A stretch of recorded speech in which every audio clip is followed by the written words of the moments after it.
দেখো, আমরা আজকে যেটা শিখছি সেটা হচ্ছে অপারেটিং সিস্টেমের যে কাজগুলো, যে কাজটা আমাদের কি আছে, ইনপুট আউটপুট ব্যবস্থাপনা বা ম্যানেজমেন্ট। এই যে কাজটা আমরা দেখতে পাচ্ছি, মানে তোমরা দেখতে পাচ্ছ, তোমাদেরকে দেখাচ্ছি টিভিতে।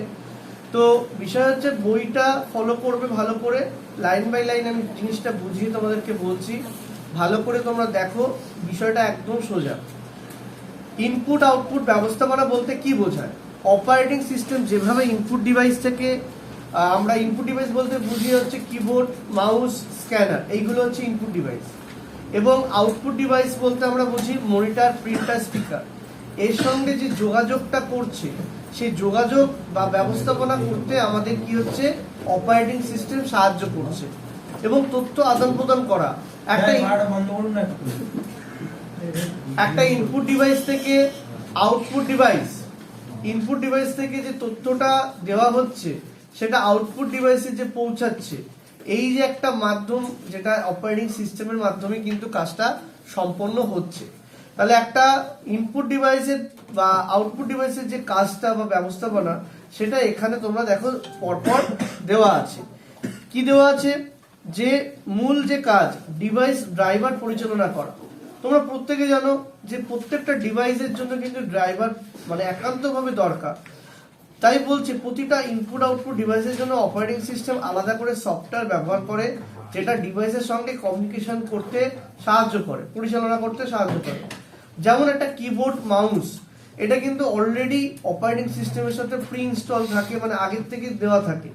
দেখবে যখনই তুমি কিবোর্ডটা ইনসার্ট করছো বা মাউসটা দিচ্ছ, দেখবে অটোমেটিক্যালি সেটা ইনস্টল হয়ে যায় বা সেটা নিয়ে নেয়। অনেক সময় হয় দেখবে মাউস বা কিবোর্ডে প্রবলেম হয়, এটা কিন্তু সম্পূর্ণভাবে এই অপারেটিং সিস্টেমের জন্য হয়, কারণ অনেক সময় সেই সফটওয়্যারটা সাপোর্ট করে না সেই কিবোর্ডকে, বা কোনো কারণে মিসম্যাচ হয়। এই জন্য কিবোর্ড বা মাউসগুলো দেখবে অনেক সময় রিড করতে পারে না, কাজ করে না, এইগুলো অফ হয়ে যায় এই কারণেই। তারপরে হচ্ছে তথ্য আদান প্রদান করা। ইনপুট ডিভাইস থেকে যে তথ্যটা তুমি দিচ্ছ, সেই তথ্যটা তুমি দেখতে পাচ্ছ না, দেখতে টাইপ করছো, কিন্তু সেটা কিছুক্ষণ পরে আসছে। এইরকম তথ্য আদান প্রদান করতে যে আমরা সময় লাগে বা তৎক্ষণাৎ যে আমরা তথ্যটা দেখতে পাচ্ছি, এটা কিন্তু পুরোটা ইনপুট ডিভাইসের জন্য। আমরা কিবোর্ডে টাইপ করছি, সেটা মনিটরে দেখতে পাচ্ছি। কি কারণে? এই অপারেটিং সিস্টেম সেই কাজটাকে আমাদের সহজ করে দিচ্ছে। মানে তথ্য আদান প্রদানের সমন্বয় তৈরি হচ্ছে, মানে ইনপুট ডিভাইসের থেকে সেটা আউটপুট ডিভাইসের মাধ্যমে ডেটাটাকে অপারেটিং সিস্টেম আমাদেরকে উপস্থাপন করছে। এবারে আসছে বাফারিং। বাফারিং কথার অর্থ হচ্ছে একটা ইনপুট ডিভাইস বা আউটপুট ডিভাইস একটা সময় কি হয়, একটা নেয়, যেটা ইনপুট করার জন্য একটা নির্দিষ্ট সময়, বা সেই আউটপুটটা দেখানোর জন্য একটা সময়, সেই সময়টুকু তাকে বলা হয় বাফারিং। দেখো, তাই বলছি ইনপুট আউটপুটের সময় অপেক্ষা এড়াতে ডেটা সাময়িকভাবে সংরক্ষণ করা হয়। বাফারিং কথাটাকে যদি আমরা আরো ব্যাখ্যা দিয়ে বলি, যে তথ্যগুলোকে কি করা হয়, একটা জায়গায় সংরক্ষণ করে রাখা হয়। যে সংরক্ষণ করার ফলে কি হচ্ছে, আমরা যখন ইনপুট দিচ্ছি সেই তথ্যটাকে আমরা সাথে সাথে দেখতে পাচ্ছি।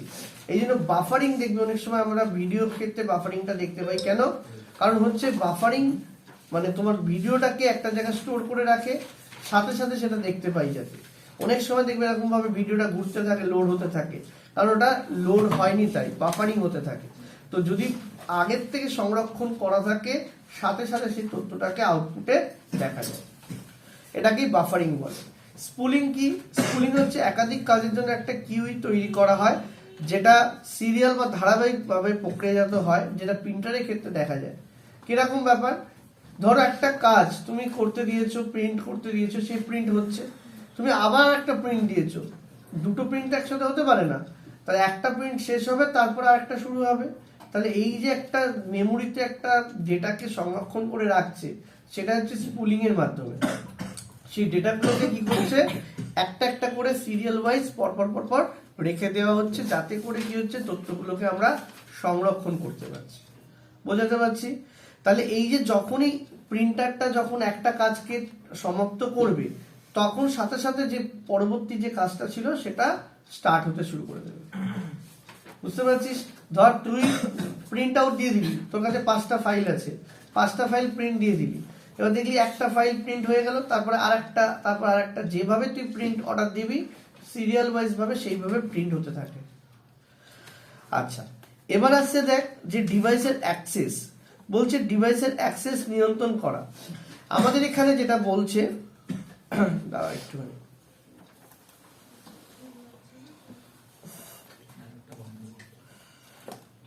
একটু দরজাটা খোলা রাখেন, গরম লাগছে। না পাখা ছাড়া একটু খোলা রাখতে হাওয়া আসলে। আচ্ছা দেখ, তাহলে কি হচ্ছে ডিভাইস অ্যাক্সেস নিয়ন্ত্রণ করা। তাহলে একাধিক প্রোগ্রাম একই সময় ইনপুট ডিভাইস বা আউটপুট ডিভাইস ব্যবহার করে। এবার ইনপুট ডিভাইস ব্যবহার করছি, আউটপুট ডিভাইস ব্যবহার করছি, একই সাথে বিভিন্ন ইনপুট ডিভাইস বিভিন্ন আউটপুট ডিভাইস কাজ করা হয়। যেমন আমরা যেমন প্রিন্টার মনিটর একসাথে, দুটো আউটপুট ডিভাইস একসাথে কাজ করছি, স্পিকার একটা আউটপুট ডিভাইস একসাথে কাজ করা হচ্ছে। তাহলে একাধিক আউটপুট ডিভাইস থাকতে পারে, কিন্তু আমরা সেটাকে একটা সমন্বয় তৈরি করা, কোনটা কাজ কোনটা করবে সেটাকে ঠিক করা, নির্ধারণ করা হয় অপারেটিং সিস্টেম দ্বারা। তাই এখানে বলছে একাধিক প্রোগ্রাম একই সময় একটি ইনপুট ডিভাইস বা আউটপুট ডিভাইস ব্যবহার করতে চাইলে অপারেটিং সিস্টেম নির্ধারণ করে কে আগে ব্যবহার হবে কে পরে করবে। ঠিক আছে, যেমন এখানে একটা উদাহরণ দিয়েছে, কিবোর্ডে কিছু টাইপ করা হয় তখন অপারেটিং সিস্টেম ইনপুট হিসেবে তা গ্রহণ করে এবং মনিটরে দেখানোর জন্য আউটপুট ডিভাইস হিসেবে পাঠিয়ে দেয়। এবার হচ্ছে একটা ফাইল প্রিন্ট করতে চাইলে অপারেটিং সিস্টেম প্রিন্টারের সাথে যোগাযোগ করে সেটাকে প্রিন্টারে আদেশ দেয়। মানে এই যে একটা প্রক্রিয়াকরণ, যে ইনপুট ডিভাইস কিভাবে কাজ করবে, আউটপুট ডিভাইস কিভাবে হবে, এই পুরো ব্যাপারটাই কিন্তু এই অপারেটিং সিস্টেম দায়িত্ব পালন করে। বোঝা গেল? তাহলে ইনপুট আউটপুট ব্যবস্থাপনা বা ম্যানেজমেন্ট। তারপরে চলে আসো, দেখো ইউজার ইন্টারফেস। তোমরা এটা অনেকটা জানো আশা করি। ইউজার ইন্টারফেস মানে ব্যবহারকারীর যে একটা যে ইন্টারফেস, মানে আমরা যে একটা ইনপুট ডিভাইসকে ব্যবহার করে যে কম্পিউটারের সাথে ইন্টারঅ্যাক্ট করছি, ইন্টারঅ্যাক্ট করার জন্য ব্যবহারকারী একটা ইন্টারফেস ব্যবহার করছে, সেটা ব্যবহারকারী এবং অপারেটিং সিস্টেমকে যোগাযোগ মাধ্যম হিসাবে গড়ে তুলছে। মানে একটা অপারেটিং সিস্টেম আমাদের ব্যবহারকারীর সাথে কম্পিউটার একটা যোগ মাধ্যম গড়ে তুলছে। মানে একটা লাইকে ব্রিজ যেমন হয় না যে যোগাযোগ গড়ে তোলে, সেরকম একটা ইন্টারফেস গড়ে তুলছে। তাই বলছি এটি একজন ব্যবহারকারীকে নির্দেশ দেওয়ার সুবিধা প্রদান করে। তাই দু রকমের ইন্টারফেস আছে, একটা গ্রাফিক্যাল ইন্টারফেস আর একটা হচ্ছে কমান্ড লাইন ইন্টারফেস। গ্রাফিক্যাল ইন্টারফেসে কি হয়, চিত্র, আইকন, বাটন, মাউস ব্যবহার করে কাজগুলো করা হয়। আজকাল যে বর্তমান যুগ পুরোটাই মানে আমাদের গ্রাফিক্যাল, কারণ আমরা দেখো যে কাজগুলো করছি, দেখবে বিভিন্ন রকম ছবির মাধ্যমে আমরা সেই জিনিসটা ইজিলি বুঝতে পারছি। বিভিন্ন আইকন আছে, বিভিন্ন মেনু আছে, সেখানে গ্রাফিক্স আছে। এবার দেখবে তোমরা ওয়ার্ড ব্যবহার করবে, যে ওয়ার্ডটা দেখবে বিভিন্ন রকম আইকনগুলো আছে, আমরা সেই আইকনের উপর ক্লিক করি, রিবনে ক্লিক করি, কারণ আমরা বুঝতে পারছি যে ওই আইকনটা কি প্রেজেন্ট করতে চাইছে। কিন্তু যে লেখাগুলো বা কমেন্টের মাধ্যমে যেগুলো হতো সেটাকে বলা হয় কমান্ড লাইন ইন্টারফেস। যেটা তোমরা আগে শিখেছো, হয়তো ডস শিখেছো না, ডসে কমেন্ট ছিল, লিনাক্স কমেন্ট ছিল, সেটা হচ্ছে কমান্ড লাইন ইন্টারফেস, যেখানে আমরা বিভিন্ন কাজ করার জন্য বিভিন্ন নির্দেশ বা কমেন্টগুলোকে প্রয়োগ করে কাজ করতে হতো। যেমন ডস, লিনাক্স টার্মিনাল, পাওয়ার সেল, হ্যাঁ এইগুলো রয়েছে। যেমন আমরা ডবল ক্লিক করে একটা ফোল্ডার খুলি, সেখানে কিন্তু তোমাকে ফোল্ডার খোলার জন্য সিডি কমান্ড ব্যবহার করতে হবে, সিডি স্পেস ডাইরেক্টরি নেম বা ফোল্ডার নেম লিখতে হবে। ওকে, তাহলে এই হচ্ছে ইন্টারফেস দু ধরনের। এবার আসছে last point, security and protection. দেখো আজকে অপারেটিং সিস্টেম আমাদের যে তথ্যগুলো আছে, প্রোগ্রাম আছে, সিস্টেম রিসোর্স আছে, সেটাকে সুরক্ষিত রাখতে চায়। তার জন্য কি করে, একটা সিকিউরিটি সিস্টেম চালু রাখে, যেটা বাইরের হুমকি বা অবৈধ অ্যাক্সেস থেকে রক্ষা করে। যেমন ফার্স্ট হচ্ছে পাসওয়ার্ড সিস্টেম। প্রত্যেকে জানো একটা কম্পিউটার এন্টার করতে গেলে পাসওয়ার্ড লাগে, সেই পাসওয়ার্ডের মাধ্যমে তুমি সেই কম্পিউটারে অ্যাক্সেস করতে পারবে। এবার আছে ফায়ারওয়াল সিস্টেম। ফায়ারওয়াল হচ্ছে বাইরের নেটওয়ার্কে কোনো ব্যবহারকারী যাতে প্রবেশ করতে না পারে। একটা ফায়ারওয়াল সিস্টেম কি করে, একটা লাইক বর্ডার টাইপের কাজ করে, বাইরে থেকে কোনো যেন আনঅথরাইজ কোনো অ্যাক্সেস যাতে না হয় সেটাকে আটকায়। ভাইরাস স্ক্যানার কি করে, বাইরে থেকে কোনো যেন ভাইরাস না প্রবেশ করতে পারে, সেই ভাইরাসটাকে স্ক্যান করে। তারপরে আছে ডেটা ইনক্রিপশন। ডেটা ইনক্রিপশন মানে কোনো ডেটাকে কি করা হয়, ইনক্রিপ্টেড করে রাখা হয়, যাতে করে সহজে সেটা অন্যরা দেখে নিতে না পারে। ইনক্রিপশন মানে হচ্ছে একটা লকিং সিস্টেম, মানে লক করে রাখা, যাতে করে ডেটাগুলোকে সহজে যাতে দেখা যেতে না পারে। ঠিক আছে, তাকে ইনক্রিপশন বলা হয়। এবার আসছে প্রোটেকশন। দেখো আমরা সিকিউরিটি বললাম, প্রোটেকশন মানে কিভাবে সুরক্ষা আমরা প্রদান করে থাকি সে কথাটাই বলা হচ্ছে। যে একজন ব্যবহারকারী প্রক্রিয়া যেমন অন্য ব্যবহারকারীকে প্রক্রিয়ার ডেটা রিসোর্সে অনধিকার প্রবেশ করতে না পারে, যাতে সেটাকে সুনিশ্চিত করা হয়, সেটাকেই আমরা কি বলতে পারি, সুরক্ষা ব্যবস্থা বা প্রোটেকশন বলা হয়। এই যে একটা অ্যাপে কি হয়, যেন অন্য যে অ্যাপের র্যাম ব্যবহার করতে না পারে। একটা অ্যাপ যখন আমরা কাজ করছি, সেই অ্যাপটা অন্য যে অ্যাপ আছে তার যে র্যাম অ্যাক্সেস করছে সেটা যাতে না পারে, বা একজন ইউজার যেন অন্য ইউজারের ফাইল অ্যাক্সেস করতে না পারে, সেটা কিন্তু সুনিশ্চিত করা। ব্যাপারটা হচ্ছে, ধরো একটা ইউজার আছে, সে কম্পিউটারে বসে অন্য একটা ইউজারের ডেটা অ্যাক্সেস করছে, সেটা তো সম্ভব না। সেই সিকিউরিটি বা প্রোটেকশনটা রাখতে হবে। তাই এখানে যেটা বলছে পার্থক্য, নিরাপত্তা সুরক্ষার মধ্যে উদ্দেশ্য কি, বাইরের হুমকি থেকে সুরক্ষা প্রদান করা। আর সুরক্ষা বলতে তোমার ভিতরের অনুমোদিত ব্যবহারের নিয়ন্ত্রণ, মানে যারা আনঅথরাইজ, মানে ধরো অন্য একজন ব্যবহারকারী আরেকজনেরটা অ্যাক্সেস করতে চাইছে, এরকম যাতে করা যেতে না পারে। তাহলে একটা কম্পিউটারে একাধিক ব্যবহারকারী যে হতেই পারে, একটা ব্যবহারকারী অন্য একটা ব্যবহারকারীর তথ্য দেখতে চাইছে, সেটা যাতে না হয়। লক্ষ্য কি, দেখো নিরাপত্তার লক্ষ্য হচ্ছে ভাইরাস বা হ্যাকিং প্রতিরোধ করা, আর সুরক্ষার ক্ষেত্রে অ্যাক্সেস কন্ট্রোল বা অনুমতি প্রদান করা, এগুলো। আর উদাহরণ হিসাবে রয়েছে নিরাপত্তাতে পাসওয়ার্ড ফায়ারওয়াল, আর সুরক্ষাতে রয়েছে ফাইল পারমিশন, মেমোরি অ্যাক্সেস সীমা, মানে একটা মেমোরিকে অ্যাক্সেস করার একটা লিমিটেশন দেওয়া হয়, সেই লিমিটেশনের মধ্যে কাজটা করতে হয়। ঠিক আছে, তাহলে এই হচ্ছে আমাদের ডেটা মানে প্রোটেকশন বা অপারেটিং সিস্টেমের যে সিকিউরিটি এন্ড প্রোটেকশন সেই সম্পর্কে জানলে। এবার দেখো আমরা অপারেটিং সিস্টেম বিভিন্ন টাইপগুলো জানবো। এইগুলো না আগে আমাদের ক্লাস 11-এই ছিল, 11-এরই অংশ অপারেটিং সিস্টেমটা, কিন্তু এখন বর্তমানে 12-এর জুড়ে দিয়েছে। দেখো অপারেটিং সিস্টেম বিভিন্ন টাইপের আছে, তার মধ্যে ব্যাচ অপারেটিং সিস্টেম একটা অন্যতম একটা অপারেটিং সিস্টেম। এখানে একাধিক কাজ বা প্রোগ্রাম একত্রিত করে একটা ব্যাচ তৈরি করা হয়। এই যে তোরা একটা ব্যাচ আকারে পড়ছিস, একাধিক স্টুডেন্ট একত্রিত হয়ে একটা ব্যাচ তৈরি হয়েছে। সেখানে কি হয়, একাধিক স্টেটমেন্ট একাধিক প্রোগ্রামগুলোকে একত্রিত করে একটা ব্যাচ ফাইল তৈরি করা হয়। ব্যাচ ফাইলের সুবিধা কি, একাধিক প্রোগ্রাম একসাথে এক্সিকিউট করে, মানে একাধিক কাজ আমরা বারবার না করে একটা ব্যাচ ফাইল তৈরি করে দিলাম, ব্যাচ ফাইলের মাধ্যমে সেই তথ্যটা কি হচ্ছে, কাজ করছে। এর ফলে কি হচ্ছে, যে কম্পিউটারে জমা হচ্ছে সেগুলো ধারাবাহিকভাবে সিরিয়াল ওয়াইজ ভাবে ব্যবহারকারী হস্তক্ষেপ ছাড়াই অটোমেটিক্যালি কাজ করছে।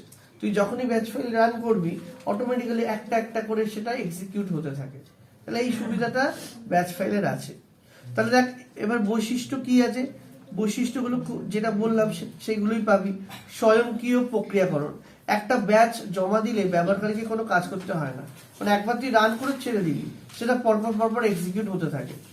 তারপর হচ্ছে সময় সাশ্রয়ী, একসঙ্গে অনেক কাজ করার সময় লাগে, মানে আমরা একসাথে অনেক কাজ করতে পারি, মানে কি হচ্ছে সময়টা কম লাগছে, মানে আমরা একই সাথে সব কাজগুলো করে ফেলতে পারছি। তারপরে হচ্ছে ইন্টারাকশন প্রয়োজন নেই, মানে ব্যবহারকারী সরাসরি কোনো অংশগ্রহণ করার প্রয়োজনই নেই। কারণ হচ্ছে আমরা দেখো ব্যাংকে যখন উদাহরণ হিসেবে দেখো বলছে ব্যাংক চেক প্রক্রিয়াকরণ, বিদ্যুতের বিল প্রক্রিয়াকরণ, বিশ্ববিদ্যালয় বা অন্য কোনো শিক্ষা প্রতিষ্ঠানে পরীক্ষার ফলাফল প্রস্তুতকরণ, অনেক কিছু আছে অটোমেটিক্যালি জেনারেট হয়, অটোমেটিক্যালি কাজ হয়, সেগুলোকে ব্যাচ প্রসেসিং সিস্টেমের মাধ্যমে হয়ে থাকে। যেমন ধরো এখানে বলছে ব্যাংকের চেক প্রক্রিয়াকরণ, চেকগুলোকে যে তৈরি হচ্ছে বা চেকিং হচ্ছে সেগুলো অটোমেটিক্যালি হচ্ছে, সেটাকে আলাদা করে কোনো মানে আমাদের ইন্ডিভিজুয়ালি করা দরকার নেই, আমরা একটা অন করে দিচ্ছি ফটাফট চেকিং হচ্ছে। বা বিদ্যুতের বিলটা প্রক্রিয়াকরণ হওয়ার ক্ষেত্রে আমরা কি করছি, বিদ্যুতের বিলের ক্ষেত্রে আমরা দেখবি যে যারা বিদ্যুতের বিল তৈরি করে আসে, বাড়ি আসে, কি করে ইউজার নেম নেয়, মানে আইডিটা নেয়, কত রিডিং হয়েছে লাস্ট রিডিং সেটা দেয়, ব্যাস ছবি তুলে সাবমিট করে দেয়, অটোমেটিক্যালি বিলটা জেনারেট হয়ে যাচ্ছে, সমস্ত ক্যালকুলেশন নিজে থেকেই সেটা তৈরি হয়ে বিদ্যুতের বিল রেডি। মানে আমাদের যেটা এখন কি হয়ে গেছে, প্রিপেড হয়ে গেছে, প্রিপেডে কি করে ওরা ওখান থেকে দেখে নেয়, এখানে কিন্তু একটা মিটারে সিম লাগানো থাকে জানিস তো, ও সিমের মাধ্যমে এটা কানেক্ট করতে পারে, ইন্টারনেটের মাধ্যমে দেখতে পায়, তো ইন্টারনেটের মাধ্যমে ওরা দেখে নিতে পারছে যে কত বিল হয়েছে কি হয়েছে, সেই বিলটা ওখান থেকে দেখে নেয় ইন্টারনেটের মাধ্যমে যে কত ইউনিট হয়েছে, সেটা ওখানে বসিয়ে অটোমেটিক্যালি জেনারেট করে দেয়, বিল বের করে দেয়, অনলাইনে দিয়ে দেয়। ওকে, দেখো তাহলে বুঝতে পেরেছো নিশ্চয়ই। আচ্ছা, এবার সুবিধা দেখো, প্রত্যেকটা সুবিধা অসুবিধা আছে প্রত্যেকটা অপারেটিং সিস্টেম। সুবিধা দেখো, প্রচুর পরিমাণ তথ্য একসঙ্গে প্রক্রিয়াকরণ করা যায়, হ্যাঁ, দক্ষ সময় ব্যবহার, হিউম্যান এরর কম হয়, কারণ হিউম্যানের এখানে কোনো প্রয়োজনই নেই, হিউম্যান এরর কম হচ্ছে। অসুবিধা কি, কাজের মধ্যে কোনো সমস্যা হলে ধরা পড়তে দেরি হয়, যদি কোনো রকম এরর যদি থেকে থাকে তাহলে কিন্তু সেটা ধরা পড়তে সময় লাগে। তারপর হচ্ছে ইন্টারঅ্যাক্টিভ ইউজার সাপোর্ট নেই, কোনো একটা ইন্টারঅ্যাক্টিভ মানে একটা কোনো ইউজার যে সাপোর্ট করবে সেরকম কোনো সাপোর্ট সিস্টেম এখানে নেই। অ্যান্ড কাজ শুরু হওয়ার আগে অপেক্ষা করতে হয়, কিছুক্ষণ অপেক্ষা তোমাকে এখানে করতে হবে। তারপরে চলে আসো multi operating system. Multi operating system দেখো, ব্যাচ অপারেটিং সিস্টেম আশা করি বুঝতে পেরেছো। মাল্টি প্রোগ্রামিং অপারেটিং সিস্টেম কি বলছে, দেখো এই ধরনের অপারেটিং সিস্টেম যেখানে একাধিক প্রোগ্রাম একই সময় মেমোরিতে লোড করে রাখা যায়, সিপিইউ একটার পর একটা প্রোগ্রাম চালাতে পারে, সিপিইউ কখনোই অলস থাকে না। ব্যাপারটা হচ্ছে এখানে কি হয়, মাল্টি প্রোগ্রামিং কথাটার মধ্যে দিয়েই বুঝতে পারছো যে একসাথে মাল্টিপল প্রোগ্রাম রান হচ্ছে এবং মেমোরিতে সে তার জন্য একটা নির্দিষ্ট জায়গা কিন্তু বরাদ্দ করা থাকে, মানে মেমোরিতে একই সময় একাধিক প্রোগ্রাম রান হচ্ছে, যার ফলে সিপিইউ একটার পর একটা প্রোগ্রাম চালাতে থাকে, মানে কখনোই সিপিইউ অলস অবস্থায় থাকে না। অলস মানে কি, সিপিইউ কে যদি কোনো কাজ না করতে দেওয়া হয় সিপিইউ অলস অবস্থায় চলে যায়। এবার এই অলস অবস্থায় যদি না হয়, তুই কি করছিস, একাধিক প্রোগ্রামকে একই সময় দিয়ে রাখছিস, পরপর পরপর পরপর সিরিয়াল ওয়াইজ প্রোগ্রামগুলো হতে থাকছে। তাহলে মাল্টি প্রোগ্রামিং অপারেটিং সিস্টেম আমাদের কম্পিউটারকে একসাথে একাধিক কাজ করতে সক্ষম করে তোলে, সিপিইউকে সর্বদা ব্যস্ত রাখে, সিস্টেমের সাময়িক কার্যকারিতা বৃদ্ধি করে, মানে সিস্টেমটার যে কার্যকারিতা সেটাকেও বৃদ্ধি করতে সাহায্য করে। আশা করি বুঝতে পেরেছো। দেখো এখানে দেখো মেমোরি পার্টিশনের মধ্যে দেখো ছবি দিয়ে একটা সুন্দরভাবে বুঝিয়েছে, job 1, job 2, job 3 and operating system. তো এইভাবে মেমোরি পার্টিশন গুলো হয়ে থাকে, মানে মেমোরির 4টে ভাগ করা হয়েছে এটাতে। একটা ভাগে অপারেটিং সিস্টেম আছে আর বাকি 3টে ভাগে 3টে কাজ আছে। এবার দেখো সুবিধা বৈশিষ্ট্য সব এখানে পাবে। বৈশিষ্ট্য কি, সিপিইউর সর্বোচ্চ ব্যবহার নিশ্চিত করে, যখন একটা প্রোগ্রাম ইনপুট আউটপুটের অপারেশনের জন্য অপেক্ষা করে সিপিইউ তখন অন্য প্রোগ্রাম চালানো শুরু করে। ব্যাপারটা দেখো, একটা প্রোগ্রাম তুমি ধরো, তোমাকে আমি বললাম যে তুমি ইনপুট করো, তোমার তো ইনপুট করতে একটা সময় লাগবে, সেই সময়টা তো নষ্ট হচ্ছে, সিপিইউ বসে থাকবে, সে বসে থাকে না, সে অন্য প্রোগ্রাম চালু করে দেয়, মানে সে কিন্তু অলস অবস্থায় থাকে না, সে কিন্তু অলওয়েজ রানিং অবস্থায় মানে কাজ করতে থাকে। এবার হচ্ছে একসাথে একাধিক প্রোগ্রাম চালাতে পারে, তাহলে একসাথে একাধিক প্রোগ্রাম মেমোরিতে লোড হয়, একসাথে একাধিক প্রোগ্রাম এক্সিকিউট করতে পারছে। তারপরে মেমোরি ব্যবস্থাপনা গুরুত্বপূর্ণ, মানে একাধিক প্রোগ্রাম মেমোরিতে লোড থাকে, তাই অপারেটিং সিস্টেমকে প্রতিটা প্রোগ্রামের জন্য আলাদা মেমোরি বরাদ্দ করতে হয়, মানে আলাদা আলাদা করে মেমোরি কি হয় বরাদ্দ করতে হচ্ছে। মানে কি হচ্ছে, মেমোরি ব্যবস্থাপনা কিন্তু এখানে একটা গুরুত্বপূর্ণ বিষয়, কারণ প্রতিটা প্রোগ্রামকে আলাদা আলাদা করে এখানে মেমোরিতে সংরক্ষণ করতে হয়।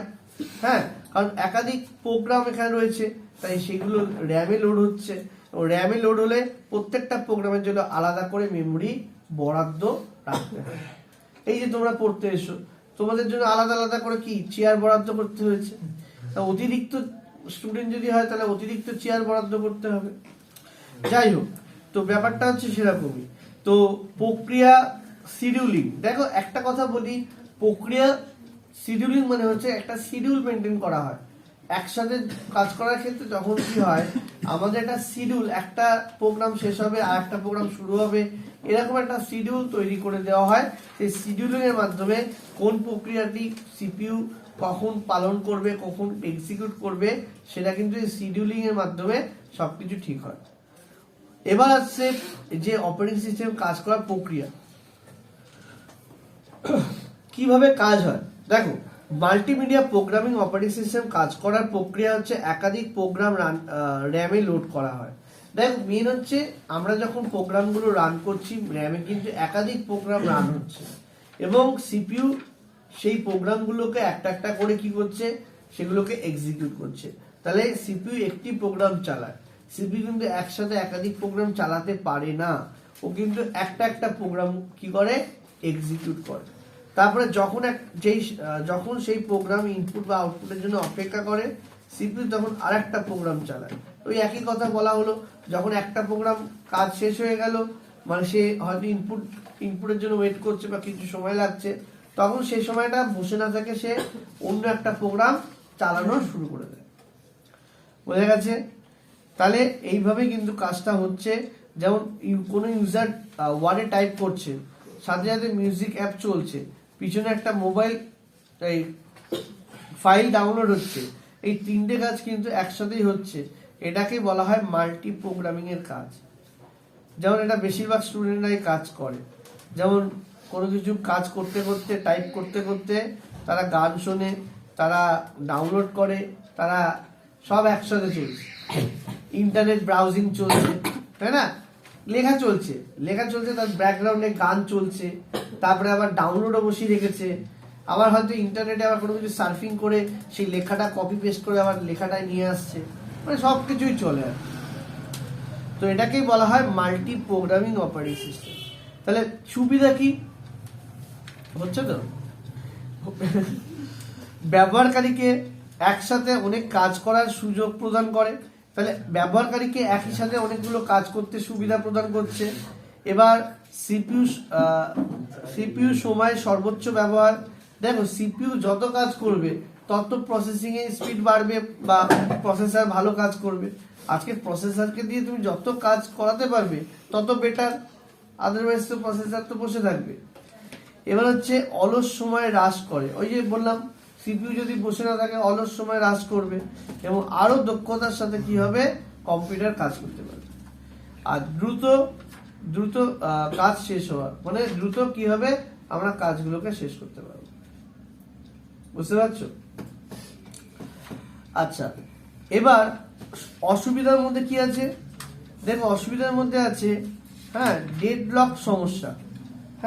ডেডলক সমস্যা মানে কি, একটা অনেক সময় হয় কি, এতগুলো কাজ হচ্ছে হট করে ব্লক টাইপের হয়ে যায়। ডেডলক মানে এক ধরনের ব্লকেজ, মানে কোনো কিছুই হচ্ছে না। তখন কি হয় দেখবি অনেক সময় আমাদের সিপিইউ হ্যাং করে যায় না, মানে কোনো কিছুই কাজ করা যাচ্ছে না, ওটাকে ডেডলক বলা হয়। ডেডলক সমস্যা হতে পারে। তারপরে র্যাম বা মেমোরি ব্যবস্থাপনা জটিল হতে পারে, মানে র্যামে অতিরিক্ত স্পেস থাকার, মানে কম থাকার জন্য। আচ্ছা, তাহলে মেমোরি ব্যবস্থাপনা জটিল আছে। তারপর হচ্ছে দক্ষ শিডিউলিং অ্যালগরিদম প্রয়োজন। দেখো একটা শিডিউলিং সিস্টেম থাকা দরকার। কি একটা কথা না, শিডিউলিং মানে একটা কাজের পর একটা কাজ।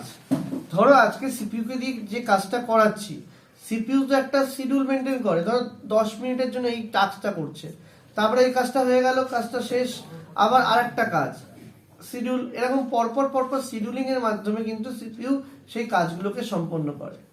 এবং সিপিইউ এই জন্য কি হয়, সিপিইউ যত ভালো সিপিইউ কিনবে, যারা এই যে অনেক কাজ করো, যারা অনেক সময় কম্পিউটারে বসে সবসময় কাজ করতে হয়, তাদের কিন্তু অবশ্যই প্রসেসরটা ভালো নিতে হয়।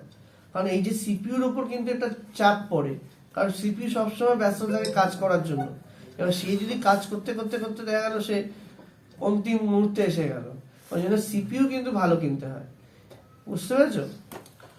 আচ্ছা, এবার চলে আসি সব কঠিন, মানে অ্যালগরিদম, মানে অপারেটিং সিস্টেমগুলো আগে দিয়েছি, মানে পরের দিকে দেখবি সহজগুলো রয়েছে। Time sharing operating system. Time sharing operating system আমরা যেটা জানি, টাইমটাকে বিভাজন করে। তো এটা ছিল মনে হয়, ছিল না সফটওয়্যার চ্যাপ্টারে, time sharing operating system software চ্যাপ্টারে ছিল আই থিঙ্ক ক্লাস 11। যাই হোক, মনে পড়ছে না আমার। টাইম শেয়ারিং অপারেটিং সিস্টেম হলো এমন একটা ব্যবস্থা যেখানে একই সিপিইউ কে অনেক ব্যবহারকারী বা প্রোগ্রাম কিছু সময় অন্তর ভাগ করে ব্যবহার করতে পারে।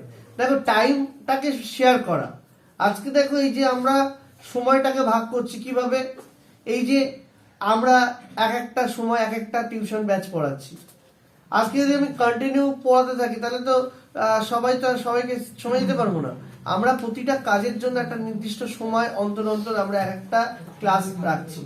তাহলে এইরকম কিন্তু অপারেটিং সিস্টেমও তাই, যে প্রতিটা সময় অন্তর অন্তর এক একটা কাজের জন্য সময়কে বিভাজন করছে। তাহলে এই যে একই সিপিইউ কে অনেক ব্যবহারকারী যখন কাজ করে, সেই প্রোগ্রাম একাধিক প্রোগ্রাম নিয়ে কাজ করে, তখন সময়টাকে বিভক্ত করে দেওয়া হয়। কিছু সময় অন্তর অন্তর সেই সময়ে আমরা বিভিন্ন কাজগুলো করে থাকি। তাই যেন প্রত্যেকটা ব্যবহারকারী মনে করে সেই সিপিইউ একা ব্যবহার করছে, মানে এই যে এক একটা বিভাজন করে দিচ্ছে, তার ফলে কি হচ্ছে সিপিইউর কাছে সেটা একদম পরিষ্কার বার্তা যে ব্যবহারকারী ব্যবহার করছো তাকে পূর্ণ স্বাধীনতা দেওয়া, যে তুমি ব্যবহার করো। মানে আমি ধরো যখন ব্যবহার করছি, অন্য কেউ তখন ব্যবহার করছে না, আমার জন্য সেই সময়টা বরাদ্দ আছে, আবার অন্য একটা ইউজারের জন্য সেই সময়টা বরাদ্দ আছে। সেই সময়ের মধ্যে তোমাকে কি করতে হবে, কাজটাকে সম্পন্ন করতে হবে। বোঝা গেছে? আচ্ছা, এবার হচ্ছে প্রত্যেক ব্যবহারকারী, এটা তো বললাম, একে কি বলা হয়, মাল্টি সিস্টেমের একটি উন্নত সংস্করণ বলা হয়। মাল্টি সিস্টেমের একটা উন্নত সংস্করণ বলা হয়। লিনাক্স বা ইউনিক্স হচ্ছে এই ধরনের একটা অপারেটিং সিস্টেম। এর বৈশিষ্ট্য কি আছে, একই জিনিস দেখো, প্রতিটা প্রোগ্রাম ও ব্যবহারকারীকে সিপিইউর ছোট ছোট সময় বরাদ্দ করা হয়। মানে প্রত্যেকটা ব্যবহারকারীকে সিপিইউর একটা ছোট সময় বরাদ্দ করে দেওয়া হয়, প্রত্যেকটাকে আলাদা আলাদা করে, এবং এই সময়সীমা অতিক্রান্ত হলে সিপিইউটা অন্য প্রোগ্রামে চলে যায়। মানে সিপিইউ একটা প্রোগ্রামের জন্য নির্দিষ্ট টাইমের জন্য রয়েছে, যে প্রোগ্রামটা ওই টাইমের মধ্যে কমপ্লিট করতে হবে, আদারওয়াইজ অন্য। ধরো একটা স্যার এই 2 ঘন্টার জন্য এখানে পড়াতে আসবে, তার পড়ানো হয়ে গেল, সে চলে গেল অন্য একটা ক্লাসে, এই তোমাদের যেমন স্কুলে যেমন হয়, তার জন্য কিন্তু ওই 45 মিনিট বরাদ্দ থাকে। ওই 45 মিনিটের মধ্যে তোমাকে একটা বিষয়কে পড়াতে হবে, বোঝাতে হবে, ঠিক আছে? তাহলে এই সুইচিং প্রক্রিয়া, বিষয়টা হচ্ছে এই সুইচিং প্রক্রিয়া এত দ্রুত হয়, প্রত্যেকটা ব্যবহারকারী ভাবেন যে সিপিইউ এককভাবে তার কাজটা করছে। মানে এই যে সুইচিং ব্যাপারটা হচ্ছে, সেটা কিন্তু এককভাবে কাজটা করছে, সেটা ভাবি। এবার দেখো এই যে সিপিইউ, দেখো সিপিইউর চারিদিকে দেখো ইউজার, দেখতে পাচ্ছ ইউজার 1, ইউজার 2, ইউজার 3, পরপর ইউজার 5, 6 রয়েছে। ইউজার 5 হচ্ছে অ্যাক্টিভ স্টেটে রয়েছে, মানে কাজ হচ্ছে, আর এই যে এই ইউজার 6 হচ্ছে রেডি স্টেটে রয়েছে, মানে কাজ হবে, মানে সে রেডি একদম। আচ্ছা, এবার হচ্ছে কি বৈশিষ্ট্যের মধ্যে কি আছে, যে মাল্টিটাস্কিং সমর্থন করে, মানে কি একাধিক কাজ একসাথে হয়, একাধিক কাজকে একসাথে মানে কাজ করতে পারে। ফেয়ার শেয়ারিং, প্রতিটা ব্যবহারকারী সমান সময় পায়, প্রত্যেকের জন্য একদম ন্যায্যভাবে বিচার করতে হবে, যারা প্রত্যেকের সময় যেন একদম মানে সমান সময় পায়, মানে সমান পায়, মানে প্রত্যেকের ইকুয়াল টাইম দিতে হবে। তৎক্ষণাৎ প্রক্রিয়া, ব্যবহারকারী দ্রুত সিস্টেম থেকে প্রক্রিয়া পায়, মানে আমাদের যে প্রক্রিয়াকরণ করা, মানে তৎক্ষণাৎ মানে রেসপন্স যেন পায়। টাইম কোয়ান্টাম ব্যবহার করা, নির্দিষ্ট সময় পরপর প্রতিটা প্রক্রিয়া সিপিইউ, মানে এই যে টাইমকে কোয়ান্টাম করা, মানে হচ্ছে পরপর নির্দিষ্টভাবে ভাগ করে দেওয়া, সিপিইউ যেন সেই ভাগে কাজ করতে পারে। তারপরে হচ্ছে উচ্চস্তরের মেমোরি বা প্রক্রিয়া ব্যবস্থাপনা প্রয়োজন, মানে উচ্চস্তরের মেমোরি কাজ করতে ব্যবহৃত হয় বা প্রক্রিয়াকরণ করতে এখানে ব্যবস্থাপনার প্রয়োজন হয়। ওকে, এই বৈশিষ্ট্যগুলো অবশ্যই পড়বে। এবারে আমরা চলে আসি কাজ করার পদ্ধতি। আশা করি কাজ করার পদ্ধতি বুঝেই গেছো, যে একাধিক ব্যবহারকারী কাজ র্যামে লোড হয়, মানে এখানে একাধিক যে ব্যবহারকারীর কাজ, মানে একাধিক ব্যবহারকারী একসাথে কাজ করছে। এবার একাধিক ব্যবহারকারী যখন একসাথে কাজ করে কি হয়, তখন সময়টাকে বিভক্ত করতে হয়। তাই বলছে অপারেটিং সিস্টেম প্রত্যেকটা প্রক্রিয়াকরণের জন্য নির্দিষ্ট সময় বরাদ্দ করা হয়, যেমন 10 মিলি সেকেন্ড, বুঝতে পারছো, 10 মিলি সেকেন্ডেরও। আচ্ছা, তারপর হচ্ছে সিপিইউ সেই নির্দিষ্ট সময় ওই কাজটা করে এবং পরবর্তী কাজ শুরু করে। তাই সিপিইউ কিন্তু ওই 10 মিলি সেকেন্ড সেই সময়ের মধ্যে কিন্তু কাজটাকে সমাপ্ত করতে হবে বা শেষ করতে হবে। তারপরে হচ্ছে কি বলছে, এই একইভাবে ঘুরে ঘুরে প্রতিটা কাজ সিপিইউতে চলে। তাই প্রতিটা কাজ কিন্তু দেখবে আমরা সিপিইউর মাধ্যমে সম্পন্ন করি। আজকে কি যে কাজটা তোমাকে বলা হচ্ছে সেই কাজটা কিন্তু সিপিইউ কিন্তু সেই কাজটা করছে, ঠিক আছে। তাই বলছে একই সময় কোনো ব্যবহারকারী গান শুনছেন বা ব্রাউজার পেজ খুলছেন, টাইপ করছেন, এই সকল কাজের জন্য সিপিইউ একটা নির্দিষ্ট সময়কে বরাদ্দ করে বা সময় পরিসীমা দেওয়া থাকে, এবং এই যে ব্যবহারকারী মনে করেন যে এই সকল কাজ একসাথেই হচ্ছে, মানে এই যে কাজগুলো কিন্তু সবকিছু কিন্তু একসাথেই সংগঠিত হচ্ছে, এরকম একটা ব্যবহারকারী অনুমান মনে করে, কিন্তু সেগুলো কি হচ্ছে এক একটা পরপর ভাবে কাজগুলো হয়। যাই হোক, এইগুলো হচ্ছে মেকানিজম গুলো ভালো করে পড়বে কিভাবে মেকানিজম। আর সুবিধা দেখো, ব্যবহারকারী সমান গুরুত্ব পায়, সিপিইউ সম্পূর্ণ ব্যবহার হয়, দ্রুত প্রক্রিয়াকরণ হয়, একাধিক ব্যবহারকারী একই সময় কম্পিউটার ব্যবহার করতে পারে। তারপরে আছে ডিসঅ্যাডভান্টেজের মধ্যে দেখো, প্রচুর র্যাম আর শক্তিশালী সিপিইউ প্রয়োজন, অনেক সময় বেশি প্রক্রিয়া থাকলে সিস্টেম ধীর হয়ে যায়। দেখো, এটা অসুবিধা তোমরা নিশ্চয়ই জানো যে একাধিক যদি প্রসেস চলতে থাকে, আমাদের মোবাইলের ক্ষেত্রে তো দেখেছো নিশ্চয়ই যে ধীর গতি সম্পন্ন হয়ে যায়। আর সঠিক টাইম কোয়ান্টাম নির্বাচন না করলে, মানে টাইমটাকে সঠিকভাবে যদি ভাঙা না হয়, মানে কাজের জন্য নির্দিষ্ট না করা থাকে, তাহলে কিন্তু সেক্ষেত্রে সঠিকভাবে দক্ষতার সাথে সেই কাজটা না হতেও পারে, ঠিক আছে। তো এই অসুবিধাগুলো রয়েছে। এবার আর আছে কি পার্থক্য দেখবে, যেটা আমরা একটু আগে পড়ালাম, সিপিইউ বরাদ্দ করা, কাজ শেষ না হওয়া পর্যন্ত একটা প্রোগ্রাম সিপিইউ পায়, এটাকে মাল্টি প্রোগ্রামিং বলা হয়। আর টাইম শেয়ারিং মানে হচ্ছে নির্দিষ্ট সময়ের মধ্যে সিপিইউ বরাদ্দ পায়। আর মাল্টি প্রোগ্রামিং এর ক্ষেত্রে এটা ধীর গতি হয়, টাইম শেয়ারিং ক্ষেত্রে দ্রুত গতি হয়। এগুলো পড়তে হবে, ঠিক আছে। এটা ক্লিয়ার করতে পজ করে দিই। আচ্ছা শোনো, আমাদের মাল্টি প্রসেসিং সিস্টেম, আর কথা বলো না কেউ। দেখো, multi processing operating system, processing মানে কি, একাধিক প্রসেস একসাথে হবে। এবার অনেকটা দেখবে এই মাল্টি প্রোগ্রামিং এর সাথে মিল পাবে, কারণ মাল্টি প্রোগ্রাম মানে হচ্ছে একাধিক প্রোগ্রাম এখানে কাজ হচ্ছিল। এখানে যে কথাটা বলছে, এটা এমন একটা সিস্টেম যেখানে একাধিক প্রসেসর একসাথে কাজ করতে পারে, একাধিক কাজ একসঙ্গে সম্পন্ন হয়। মানে আমরা একাধিক প্রসেসরকে ব্যবহার করে একটি কাজকে করতে পারি, একাধিক কাজকে আমরা একাধিক সিপিইউর মাধ্যমে বা প্রসেসরের মাধ্যমে করতে পারি, বা একটা কাজকে আমরা একাধিক সিপিইউর মাধ্যমে করতে পারি। তাহলে এই রকম একটা কাজকেই আমরা যে সিস্টেমের মাধ্যমে করতে পারছি তাকে বলা হয় মাল্টি প্রসেসিং অপারেটিং সিস্টেম। এই কম্পিউটারের বহু মানে সিপিইউ বা কোর থাকে, মাল্টি কোর নাম শুনেছিস?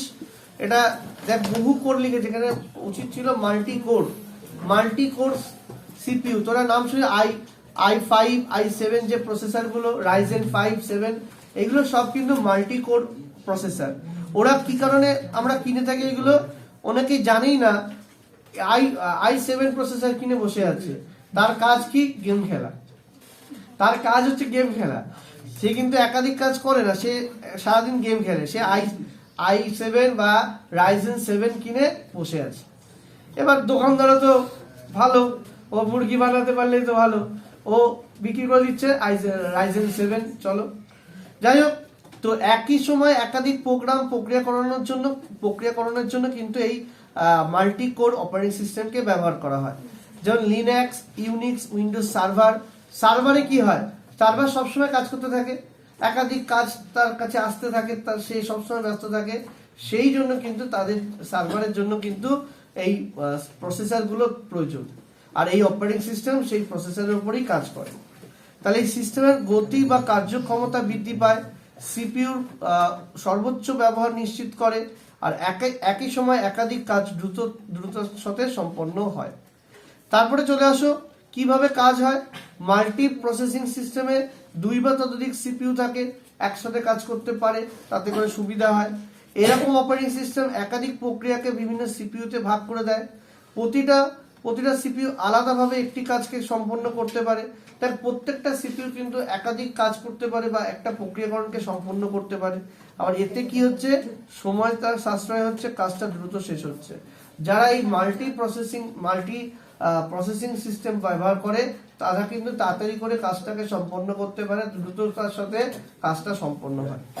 ঠিক আছে, তাহলে এর যে টাইপ আছে দেখো, দু ধরনের টাইপ বলছে কি, একটা সিমেট্রিক মাল্টি প্রসেসিং, একটা হচ্ছে সিমেট্রিক মাল্টি প্রসেসিং, একটা হচ্ছে অ্যাসিমেট্রিক প্রসেসিং মাল্টি প্রসেসিং। এবার এটার বর্ণনা কি বলছে, এখানে বলছে সব সিপিইউ সমান ক্ষমতা সম্পন্ন হয়। এখানে সব যে সিপিইউ গুলো থাকে সেটা সমান ক্ষমতা সম্পন্ন হয়, একে অপরের কাজ করতে পারে। আর প্রত্যেকটা সিপিইউ কি করে, একই অপারেটিং সিস্টেম শেয়ার করতে পারে, মানে একই অপারেটিং সিস্টেম শেয়ার করে। আর পরেরটা দেখো কি আছে, এখানে একটা প্রধান সিপিইউ থাকে, প্রধান একটা সিপিইউ থাকে যেখানে অন্যান্য সিপিইউ কে সে নিয়ন্ত্রণ করে এবং কাজগুলোকে ভাগ করে। আর প্রতিটা সিপিইউ নির্দিষ্ট করে একটা কাজকে নির্ধারিত করে দেওয়া হয়। তাহলে এটা কিন্তু একটা আলাদা, মানে এখানে কিন্তু একটা প্রধান সিপিইউ থাকছে, তার আন্ডারেই কিন্তু আমরা সমস্ত কাজগুলোকে দিচ্ছি। সে কি করছে, অন্য সিপিইউ কে সেই কাজগুলোকে ভাগ করে দিচ্ছে, প্রত্যেকটা সিপিইউ কে নির্দিষ্ট করে নির্ধারিত করে দিচ্ছে কাজের জন্য। তার নির্দিষ্ট কাজ নির্দিষ্ট সিপিইউর জন্য নির্ধারিত হচ্ছে। ওকে, আচ্ছা, এবার কি বলছে, মাল্টি প্রসেসিং এর সুবিধা কি আছে, সিস্টেমের গতি অনেক বৃদ্ধি পায়, মানে সিস্টেমের গতিটা অনেক বৃদ্ধি পাচ্ছে, একসাথে একাধিক প্রোগ্রাম চালাতে পারছিস, বড় জটিল কাজগুলোকে দ্রুত সম্পন্ন হচ্ছে, মানে আমরা দ্রুততার সাথে বড় বড় জটিল প্রোগ্রামগুলো তাড়াতাড়ি কাজ করতে পারছি। একটা সিপিইউ যদি ব্যর্থ হয়, অন্য সিপিইউ সেই কাজটা তাড়াতাড়ি করে করতে পারছে। ধরো একটা সিপিইউ ব্যর্থ হয়ে গেছে, কাজ করছে না, ফেলিওর, আর একটা সিপিইউ সেই জায়গাটা নিয়ে নিচ্ছে, নিয়ে সেই কাজটাকে দ্রুততার সাথে সম্পন্ন করছে। এটা হচ্ছে সুবিধা। অসুবিধা কি আছে, অসুবিধা নিশ্চয় বুঝতে পারছো, ব্যয়বহুল, খরচ, মানে অনেক খরচ বেশি। i7 i9 এগুলো কি অনেক, রাইজিং 7 কি খুব সস্তা, খুব দামি একটা প্রসেসর। ঠিক আছে, একাধিক সিপিইউ থাকার ফলে এগুলো ব্যয়বহুল হয়। আর কি আছে, সফটওয়্যার ও অপারেটিং সিস্টেমগুলো জটিল হয়। এখানে সফটওয়্যার বা অপারেটিং সিস্টেম জটিল হয়, একাধিক প্রসেসর ব্যবস্থাপনার সমস্যা হতে পারে, বা রিসোর্স ভাগাভাগিতেও জটিলতা দেখা দিতে পারে। রিসোর্স মানে যে কাজগুলো করার জন্য যে রিসোর্সগুলো ব্যবহার করছো, সেগুলো যখন তুমি শেয়ার করছো, সেগুলো ভাগাভাগিতেও প্রবলেম দেখা দিতে পারে। ওকে, এবার আমরা চলে আসি, দেখো নিচে দেখো চিত্রের সাহায্যে মাল্টি প্রসেসিং অপারেটিং সিস্টেমের একটা কার্যকারিতা ভাগ করে দেখানো হচ্ছে। এখানে দেখো একাধিক সিপিইউ আছে, সিপিইউতে রেজিস্টার আছে, ক্যাশ মেমোরি আছে, যেখানে সাময়িকভাবে তথ্য সঞ্চয় থাকে, আর সেইগুলোই আবার মেমোরির সাথে যুক্ত আছে। তাহলে আমরা জানি যে সার্ভার, এখানে দেখো সার্ভার কম্পিউটার কি, যেখানে একসাথে হাজারো অনুরোধ প্রক্রিয়াজাত হয়, যেমন সুপার কম্পিউটার। দেখো এই যে উদাহরণ হিসাবে যদি বলতে চাও, দেখো এই যে মাল্টি প্রসেসিং সিস্টেমটা কোথায় ব্যবহার হয় জিজ্ঞেস করতেই পারে, সেটা হচ্ছে সুপার কম্পিউটার বা সার্ভার কম্পিউটারগুলোতে আমরা এই মাল্টি প্রসেসিং সিস্টেম ব্যবহার করি। বোঝা গেল? এবার আমরা দেখে নেব পরে আর কি আছে। পরে পার্থক্য রয়েছে, পার্থক্য আশা করি বুঝতে পারছো। মাল্টি প্রোগ্রামিং এর ক্ষেত্রে একটি সিপিইউ থাকে, মাল্টি প্রসেসিং এর ক্ষেত্রে একাধিক। এখানে কাজের ধরন হচ্ছে একসাথে অনেক কাজ র্যামে লোড হয়, করে করে ফুরিয়ে, মানে এখানে কি যে একটা একটা করে করানো হয়। আর মাল্টি প্রসেসিং এর ক্ষেত্রে প্রতিটা সিপিইউ আলাদা আলাদা করে কাজটা করে। মাল্টি প্রোগ্রামিং তুলনামূলকভাবে ধীর গতি সম্পন্ন, মাল্টি প্রসেসিং খুব দ্রুত কাজ করে, আর দক্ষতা সীমিত মাল্টি প্রোগ্রামিং এ, আর মাল্টি প্রসেসিং এ বেশি দক্ষতা, অনেক বেশি। বোঝা গেছে? আচ্ছা, আর কতটা আছে দেখিনি। ডিস্ট্রিবিউটেড অপারেটিং সিস্টেম, এটাই মনে হয় লাস্ট নাকি। আর একটা আছে রিয়েল টাইম অপারেটিং সিস্টেম, শেষই হয় না তো।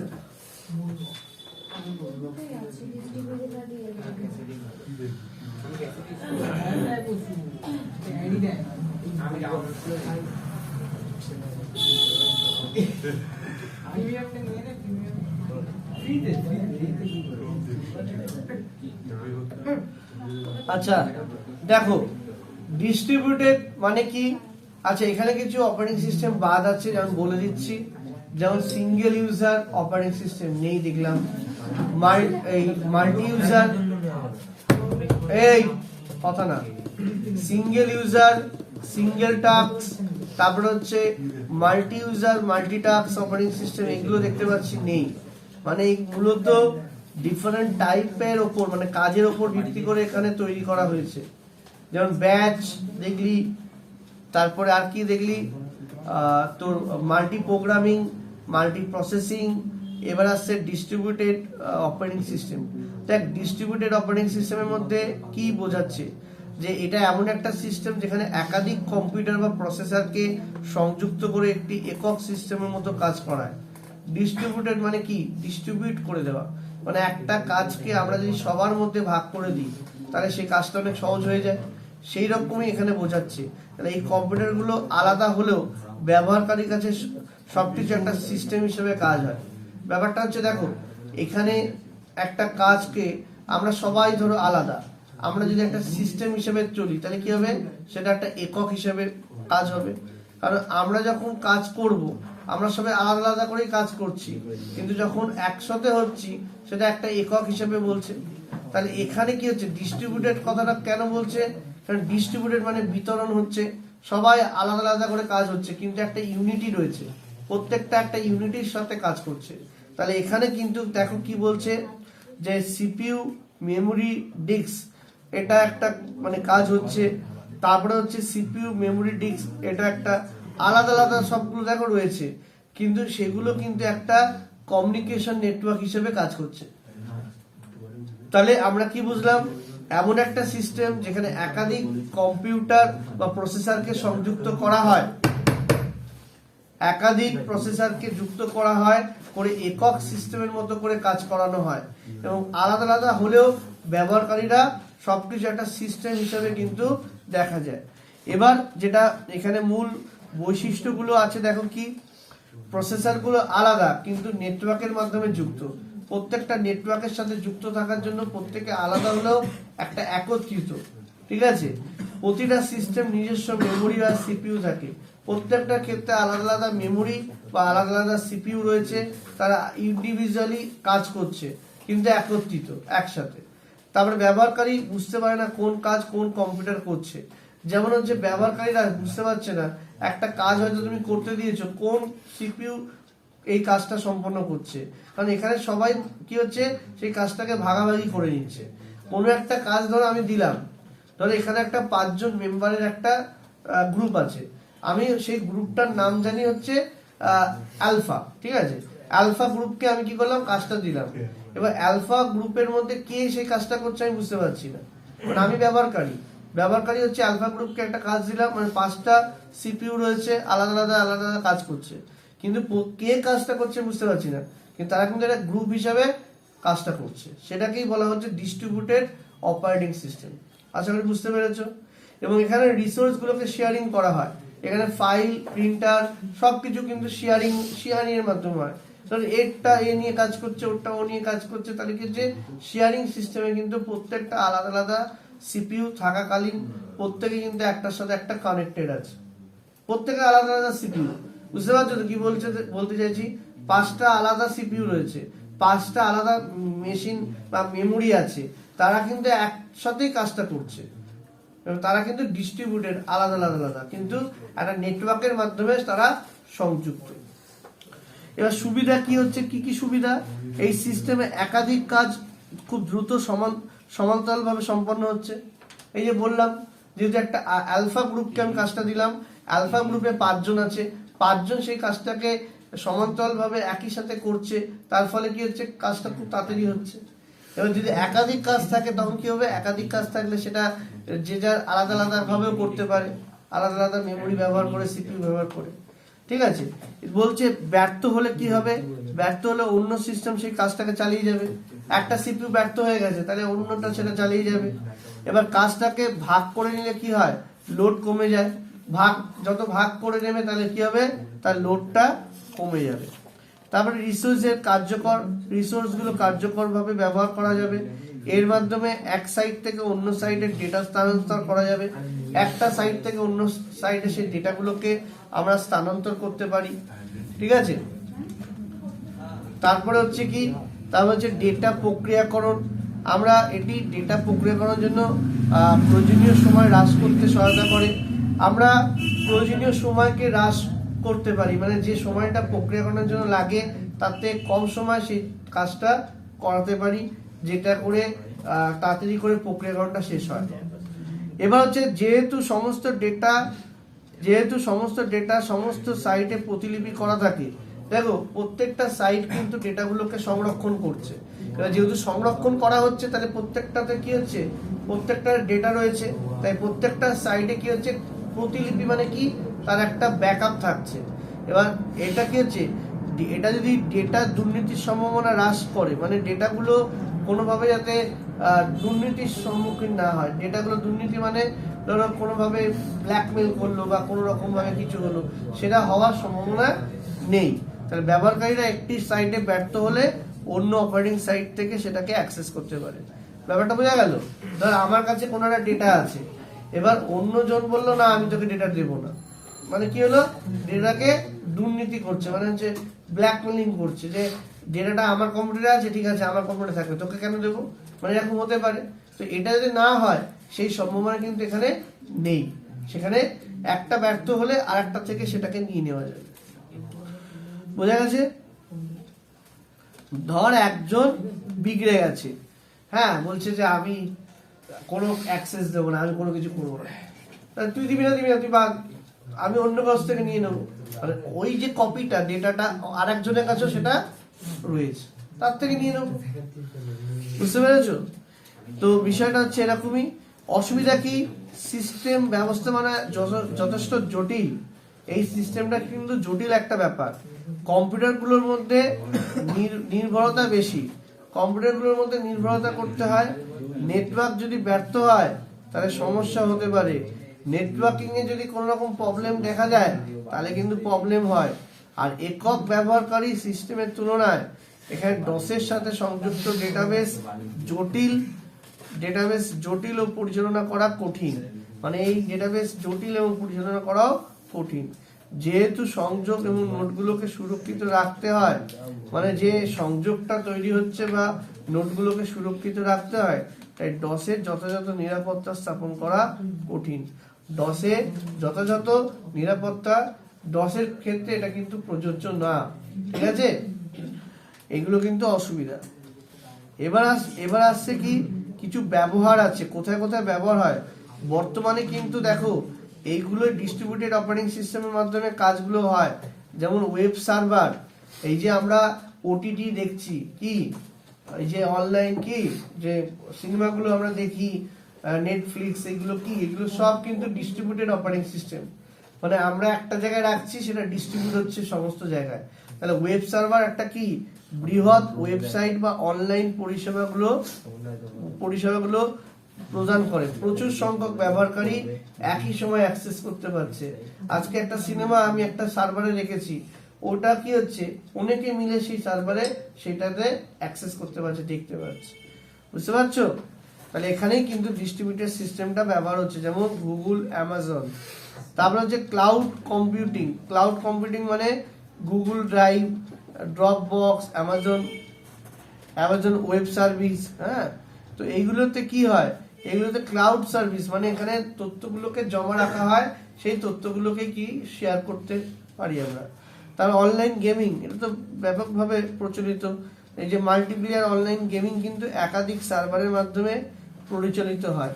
জানো নিশ্চয় এটা, যে একাধিক সার্ভার থাকে, তার মাধ্যমে গেমটা কিন্তু আমরা খেলতে পারি, সেটাও কিন্তু ডিস্ট্রিবিউটেড।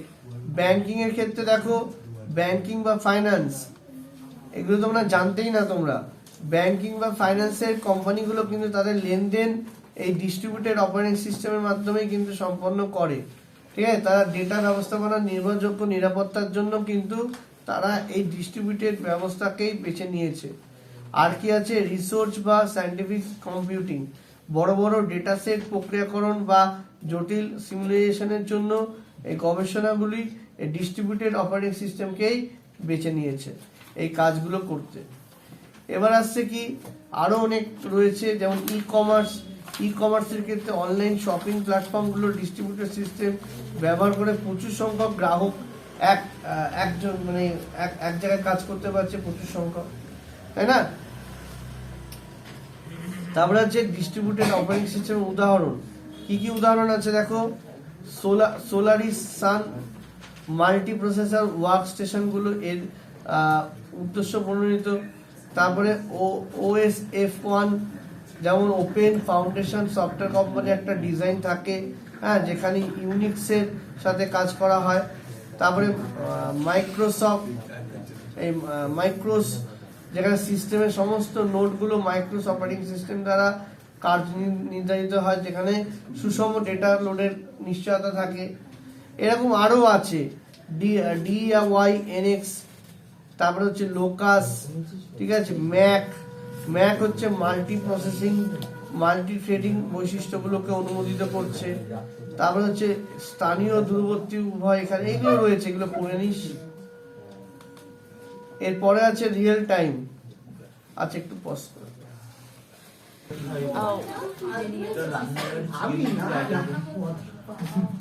আচ্ছা শোনো, আমাদের লাস্ট টপিক যেটা হচ্ছে real time operating system. Real time একটা সিস্টেম যা নির্দিষ্ট সময়সীমার মধ্যে কাজটা সম্পন্ন হয়, কথা না?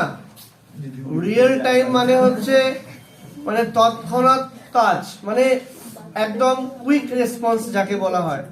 মানে এই সিস্টেমে যে প্রতিটা কাজের জন্য সময় নির্ধারিত থাকে, সেই সময়ের মধ্যে সেই কাজটাকে শেষ করতে হয়। এই রিয়েল টাইম অপারেটিং সিস্টেম এমন একটা পরিবেশ সেখানে প্রচুর সংখ্যক ইভেন্ট, বেশিরভাগই কম্পিউটার সিস্টেমের বাইরে, অল্প সময়ের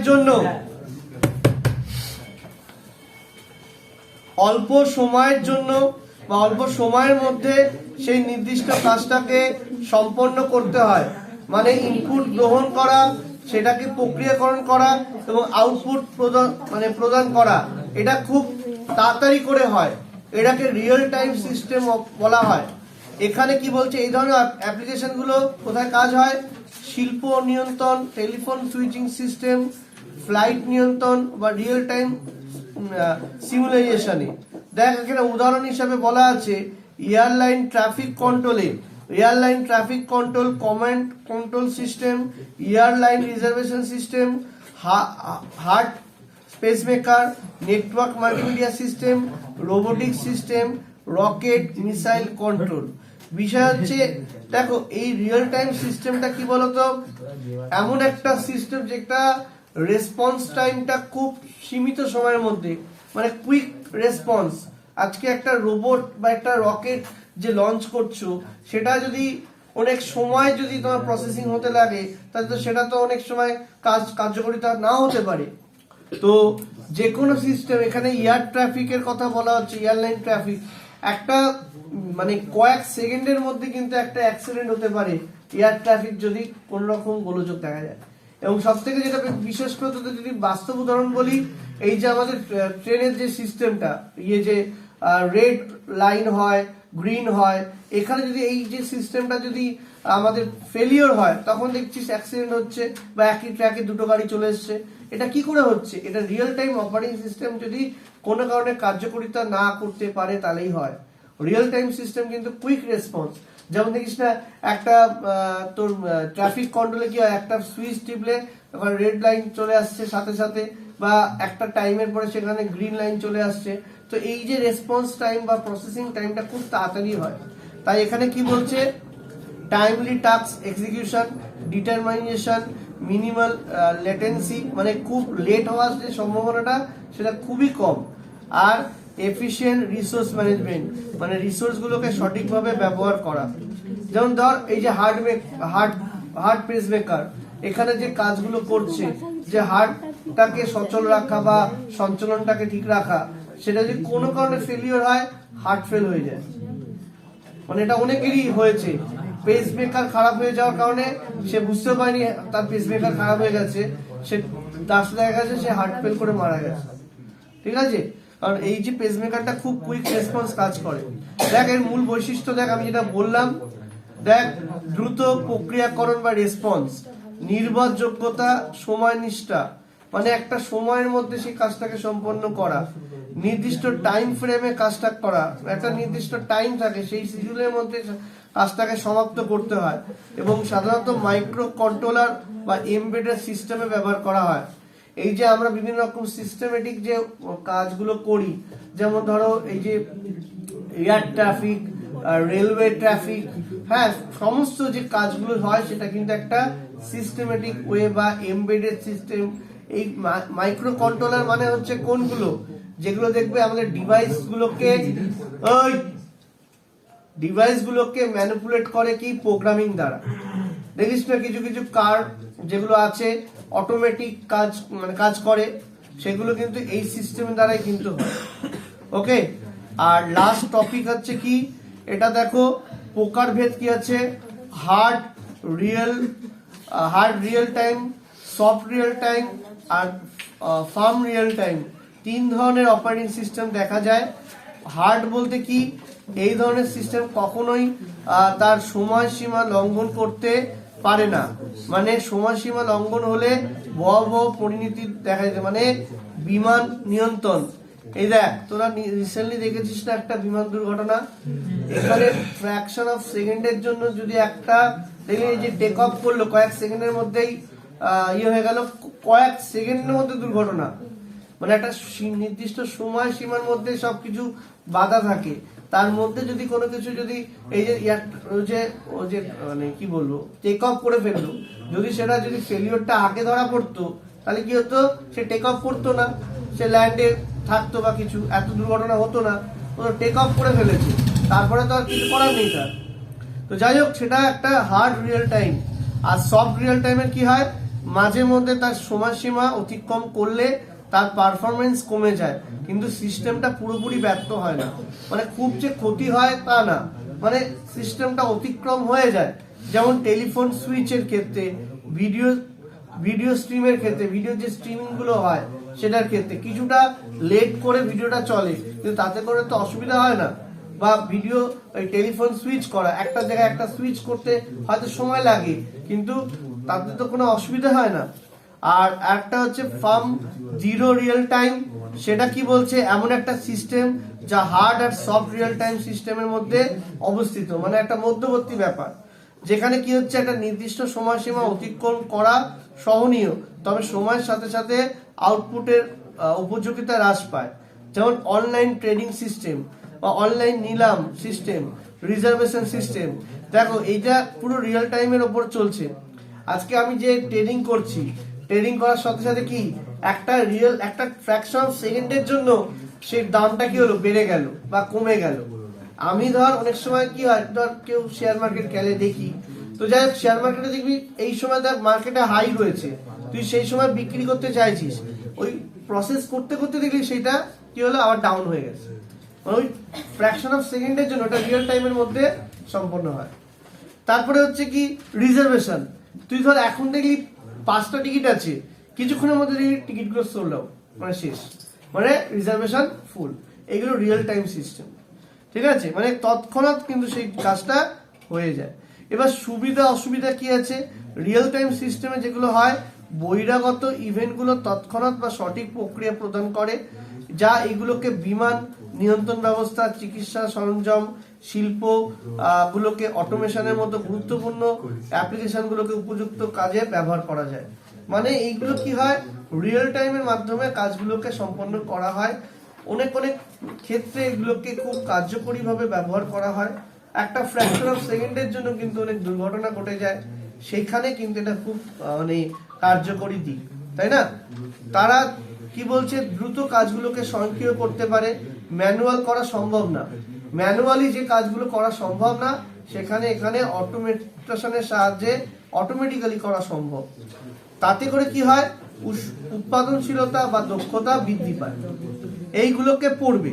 তারপরে আর কি পয়েন্ট আছে, বলছে রিয়েল টাইম যে সিস্টেমটা আছে সেটা নির্ভুলতা বা ধারাবাহিকভাবে প্রয়োজন, যেগুলো স্বয়ংক্রিয়ভাবে মানুষের কাজ করতে ত্রুটি বা সেগুলো ত্রুটি হতে পারে। ধর একটা কাজ মানুষের দ্বারা করা সেটা সম্ভব না, সেটা মেশিনের দ্বারা করা সম্ভব, সেখানে কিন্তু এই সিস্টেমটাকে ব্যবহার করা হয়। তাই বলছে মানুষের হস্তক্ষেপ প্রয়োজনীয়তা কমায়, মানুষের যে কাজের যে হস্তক্ষেপ সেটাকে কমিয়ে দেয়, ত্রুটির ঝুঁকি কমিয়ে খরচাটা কমাতে সাহায্য করে। এটাই হচ্ছে রিয়েল টাইম সিস্টেমের সুবিধা। অসুবিধা কি আছে? এই সিস্টেমের জটিল ডিজাইন, বাস্তবায়ন বা পরীক্ষা করা কঠিন হতে পারে, যার জন্য বিশেষ দক্ষতার প্রয়োজন, এবং এটা খুব ব্যয়বহুল, এটা তৈরি করা খুব ব্যয়বহুল, কারণ এগুলোর জন্য বিশেষ হার্ডওয়্যার বা সফটওয়্যারের প্রয়োজন হয়। এতে ব্যর্থতা বা ত্রুটির জন্য ঝুঁকিপূর্ণ হতে পারে। এতে কিন্তু যে রিসোর্স গুলো হচ্ছে, কথা কম বলবে, এতে যে ত্রুটিপূর্ণ হতে পারে অ্যাপ্লিকেশন গুলো, কিন্তু তাতে ঘাটতি হতে পারে। এছাড়াও আরো কিছু কিছু রয়েছে, যেমন রিয়েল টাইম সিস্টেমগুলো সাধারণত অন্য কম্পিউটারের তুলনায় কম নমনীয় হয়। এছাড়া তাদের কঠোর সময়ের প্রয়োজনীয়তা মেনে চলতে হয়, পরিবর্তনশীল পরিস্থিতিতে সহজে পরিবর্তন বা অভিজিত করা যায় না। রিয়েল টাইম সিস্টেমের জন্য সতর্ক পরিকল্পনা বাস্তবায়ন প্রয়োজন হয়। এগুলো একটু পড়ে নেবে, আর কিছু সেরকম নেই। পার্থক্যটা রয়েছে মনে হয়, পার্থক্যটা একটু দেখে নেবে। পার্থক্য কি আছে? ওই বৈশিষ্ট্যের ওপর, ডিস্ট্রিবিউটেড আর রিয়েল টাইম অপারেটিং সিস্টেমের বৈশিষ্ট্য, যেমন সিস্টেম কাঠামো, প্রধান উদ্দেশ্য, সময়, ব্যর্থতা, ব্যবহারের ক্ষেত্র, এর উপরে পুরোটাই রয়েছে। ঠিক আছে, এবার ছুটি না, ব্যাপারটা হচ্ছে তোমাদের কাজ অফ করে দিই।